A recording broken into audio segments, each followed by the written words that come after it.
ADHD family. I'm Yakini coming to you from ADHD Love, and welcome to another episode of ADHD Love Parent Talk.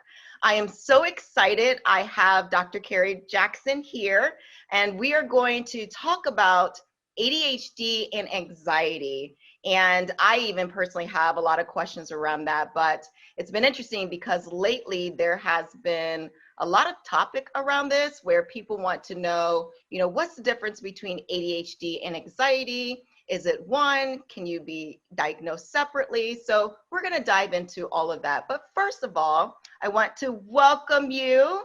So thank you so much for joining us, Carrie. I'm very excited to have you here. And can you just talk a little bit about yourself and then just tell the audience, why do you know so much about ADHD? Yes, so thank you so much for having me. It's so exciting to be doing a Zoom interview with you. So my name is Dr. Carrie Jackson, and I am a child psychologist. So I have a lot of experience working with ADHD and anxiety in particular. I graduated from West Virginia University, and that's where I got my PhD in child psychology. Moved out to San Diego, California, where I completed my pre-doctoral internship. And now I am in the state of Ohio, where I'm actually accruing hours for licensure. Oh, so yeah, I've moved kind of like all over the place and have gotten to work with a lot of different families, and kids with ADHD are my absolute favorite. Oh, that's very cool. So just really quick, so you can only, how does that work? So you can only practice where you are licensed, is that correct? And that means in person or virtual, right?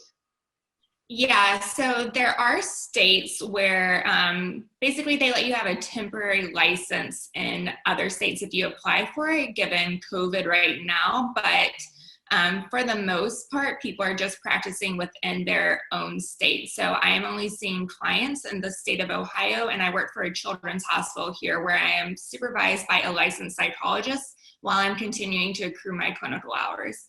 Okay, perfect. Okay, so let's jump into ADHD and anxiety. So can you just tell us the difference between ADHD and anxiety? And let's start with that before we dive into a little bit more. Yeah, so ADHD and anxiety, I'm sure most of the people who are listening to this realize that they are two different mental health disorders that kids can be diagnosed with. So for ADHD, there are actually three different types. There's one that is called the mostly inattentive type. So that's when you think about kids who are really distractible and they can't necessarily focus. Then kids who are the hyperactivity impulsive side. And so that's when kids are like running all around and they might have a lot of energy. And then the third ADHD type is where you have both of those symptoms, which is actually what we see a lot of. So that disorder is separate from an anxiety disorder. And anxiety disorders, they sort of cover a broad range of different worries that a kid might be experiencing. So kids might be worried about leaving their families or how they're doing in school, but it's mainly the worry that is the hallmark of that disorder. Okay, so can ADHD and anxiety be coupled? So I've heard that people have, and actually I was recently diagnosed, and that was like the anxiety, depression, comorbidity setup. So I'm still learning about it, but can anxiety be coupled with ADHD? Absolutely. Over 50% of kids and adults who have ADHD will also have some type of anxiety or depressive disorder. And so it is so common, but I think it's one of the things that actually people do not know a lot about. Yeah, it's something that's sort of like a new area that people are exploring. But, one of the hallmarks of ADHD is that kids, they really often struggle with completing schoolwork or completing tasks on time, and adults, they might have trouble keeping track of things. So that adds a lot of stress. And then you can see how that might lead kids or adults to worry about how they're doing at school, at work, or in their lives. So when at a point do you diagnose it separately, saying, no, this is not really ADHD, it is truly anxiety? Because my understanding sometimes it is mixed diagnosed and it's coupled under it, but it's really not an ADHD setup or situation. Yeah, so usually when I get to meet with families, the first thing that we do is a comprehensive evaluation to understand if a kid has ADHD, anxiety, or if they have both together, like you said, that comorbidity. And it's difficult because there is a lot of overlap in those symptoms. So difficulty focusing is surprisingly a symptom of both ADHD and anxiety. It's just for different reasons. So it's really, it's best to understand from the beginning when you're meeting with a family, is it ADHD or is it anxiety? But sometimes it can take a little bit of time to figure it out. Very interesting. So what would a parent need to know to say, I mean, first of all, to even get their child checked for ADHD? And I mean, obviously they probably wouldn't know which one it fits under. So let's just talk about what would they even need to do, or what would they need to know or observe in their child to get them even checked for ADHD? That is a great question. I feel like sometimes the starting piece is the most difficult. It's so hard to know, where do you even start? So really for kids, I think one of the first things that parents notice is when a child starts school, or when they are like going into like maybe the first or second grade, they might start to struggle in their classes. So you might get notes home from their teachers where they're saying they're really disruptive today, they were getting out of their seat, or they might not be finishing their homework. And so that can clue you in that you might need to try and see if you can meet with a healthcare provider to understand if it is ADHD or something else. And I would recommend reaching out to either the school, the pediatrician, or a psychologist for an evaluation. And, what I've heard is that girls tend to be missed. So if the teacher is not seeing it, what should you as a parent be observing, with if their child is a girl? Yeah, so girls are often missed because they are more likely to be the inattentive type. And so boys are more often the hyperactivity type, where they are going to be causing some more noticeable disruptions in class where girls aren't, so they might be missed. But one thing parents can pay attention to is if their daughter is, say, it seems like she's in a daze and not focusing if they ask her to do something, and if it takes her a long time to complete assignments. It might take a little bit longer to understand, but those are definitely some key things that you can look for. Okay. And then, so as far as, back to the ADHD and anxiety, are there any tips that you can share with parents? So now they know that their child does have anxiety and it is coupled with ADHD. What are some things that they can do? What strategies could they put in place at home or even work with at the school, just to make sure that their days flow better? Yes, so I like to look for strategies that can really help kids with both. So it's like a 2-for-1, you're getting the best benefit that you can. The biggest thing that will help your kid who has ADHD and anxiety is giving them a routine. So kids with ADHD, they do really well when there is a routine. And so what that means is they have a set morning routine that is preferably visual. So you might have like on your fridge or in their bathroom a list: 7 a.m. wake up, 7:05 breakfast, 7:10 brush your teeth, really laid out. That also helps kids with anxiety because they know exactly what is coming next. So they know what to expect. So the routine is incredibly important. My second biggest tip is something that's called selective ignoring. So kids with ADHD tend to do certain behaviors because they're seeking stimulation to help get them to feel better. So it might be a kid who's like poking someone next to them in a classroom, or they might be whining, making some noises. And the best thing to do as a parent is to ignore these behaviors, which is extremely difficult to do, but it actually makes them decrease because the kid is trying to get your attention. And kids with anxiety will often do something similar where they're seeking a lot of reassurance from their parents. So they might ask a lot of questions about the routine or schedule, and you want to provide minimal reassurance and use ignoring, because what we know is that with anxiety, the more you reassure it, the worse it actually gets. Oh, wow. Yes, it's really counterintuitive. You might think, okay, my kid is really worried about this. I just need to tell them 20 times it'll be okay. It actually does not help for kids who are anxious, and it makes them more anxious. You know, that's really interesting because we talk about that with children, everyday children who do not have ADHD. That's some of the steps that you would take for them. But I didn't really think about it for a child that does, because you would think that they need the extra attention or reassurance, but you're saying, no, don't do that. And it just causes more issues. Is that what I understand? Exactly. Yeah, that's exactly it. And I think it's, making sure that you're devoting your attention to the right things. So giving them attention for positive behaviors like doing their homework or doing their chores, and then reducing attention towards maybe like whining, making noises, or seeking excessive reassurance from their parents about if they're doing okay or if something's going to be really scary. That makes sense. So one of the things I really do like, though, is the schedule piece. I am so big on that. And I have seen that it helps them tremendously. And I even got to the point, and I've done it less now. So what I was going to say is that I've gotten to the point where every day in the morning, they would write their schedule down. So because it would change slightly day to day. And then I have a master schedule actually on my refrigerator. So they would take the master schedule. So on Monday, they would write what they need to do down, and then they would have their checklist throughout the day, and they can just check it off as they go.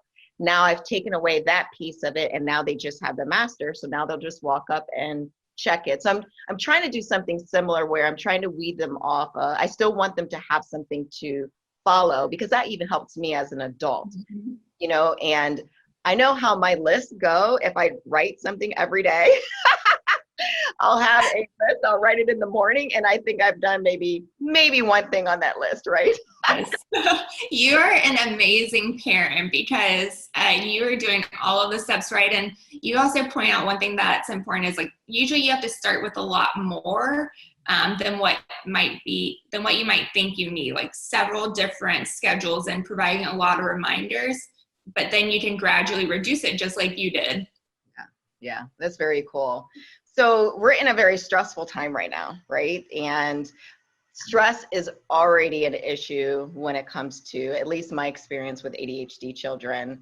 So how or what recommendations would you give to parents to help them manage the extra stress? Even say, let's talk about just the first level of stress, and then now that we have this extra stress piled on it, what would you recommend to help them manage that?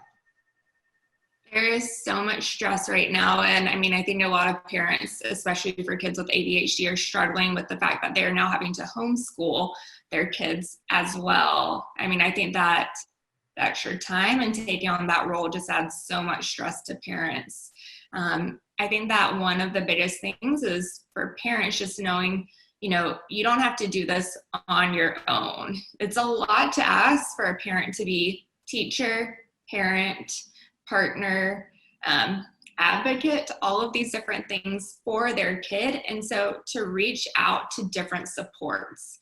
So for example, with all of the struggles with homeschooling, I think reaching out to the teachers and letting them know, hey, we're having difficulties like completing these assignments. Do you have any suggestions? Mm-hmm. Or if your kid has an IEP and they are getting services through the school, those extra support people like occupational therapists and counselors can be really helpful during this time with helping you come up with strategies, and also just your kids too.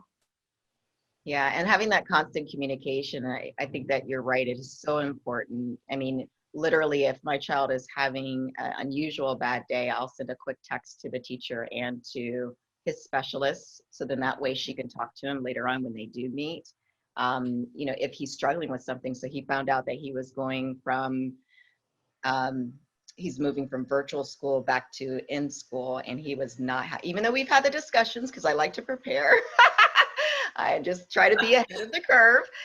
He was very upset. And so I did it again. I had a communication with them, and then she had the conversation with him just to help him move through, the transition and the disappointment. So you're right. It's just being able to advocate and being connected is so key.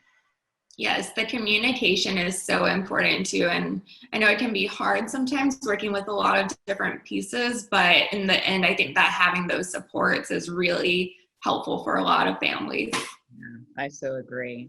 So is there any type of resources that you could recommend for parents? Anything that they can go to, be it books or YouTube, or just anything that you could recommend for them to gather more information? Absolutely. So I recommend chad.org. It is a resource for parents, and it has a lot of information just about ADHD in general, but also a lot of information about support for parents. So I know they have articles written by parents just to help walk you through, like, what is it like to be a parent of a kid with ADHD? And I think having that shared community is so helpful. That is one of the best resources that I would recommend to parents, because they also have a lot of great books on there as well. Okay. And any other thoughts, anything that we didn't talk about that you could share specifically around ADHD and anxiety? Yeah, I mean, I think that just like one of the biggest things that is, important, I think, when thinking about this is, your kid, they might be struggling in school. And so sometimes they can be labeled as like lazy or a bad kid. And because of that, that's why we start to see issues with anxiety or depression in kids with ADHD. And it can be really hard as a parent to hear your kid labeled that way in particular. And, my heart really goes out to all of these kids and parents, because they're not lazy, they're not bad kids at all. It's just that they are different. Their brain, it works a little bit differently, but they have so many good pieces about them. And so, if you do feel discouraged, there are people who can help and that you can lean on for support. So there is a lot of negativity around it. There are people who don't believe it exists, even though my understanding, and you can correct me if I'm wrong, my understanding that there's been a lot of research around this. I mean, it is one of the most well-researched diagnoses, but there's so many who still do not believe it is real. So what can you share with those parents who are experiencing this negativity? What are some positive things about ADHD? There are so many positive things. I mean, I love working with these kids because they're hilarious. They will come up with the funniest off-the-wall comments that will brighten your day. They're very funny. And then they're also like very creative too. So, which I think is a tremendous skill to use during therapy, especially since I'm a therapist. We often will try and think about what are some solutions to our problems that we have right now. They can come up with a billion different solutions that other kids I meet with could not. And I think that is just because of how their brain works and just having so many ideas, and it's such a strength for them. And there are also so many positive role models who have ADHD that kids can look to. Yeah, and I think that that's something that's not necessarily talked about either. There's something called the ADHD Workbook for kids, and it has a whole piece on strengths and celebrities. So I know one of them is Michael Jordan, and he talks a lot about how with his diagnosis, he felt like it was really helpful for his career in the NBA. Oh, that is wild. That's very cool. Yeah. So if anybody has any questions, do you have a site, or can you also share your handle on Instagram if they wanted to reach out to you? Yeah, so I would love for people to reach out to me on Instagram. It's at Dr. Carrie, spelled Carrie Jackson. I don't have a website right now, but I will likely be having one in the upcoming months. So look forward to that. And then I hope to, chat with you guys more. If you have any questions about ADHD, feel free to reach out. Thank you so much. Thank you so much, Carrie, for coming on. I'm so excited that we got to connect, and thank you for sharing your wealth of information. So it's very cool. Thank you so much for having me. This has been a lot of fun to meet you and, to meet all new people like this. So I really appreciate it. Yeah, and I'm appreciating this virtual piece. It's interesting because we never really did this until we were forced to. And now I'm meeting so many people, across the globe that I hadn't had a chance to meet or didn't think about meeting, right? Because I never used the system. So yeah, so I'm so excited. Yeah, exactly. It's a great opportunity. All right. Well, you have a wonderful day, and I thank you again. Yeah. All Thank right. you. You too. Bye. Bye.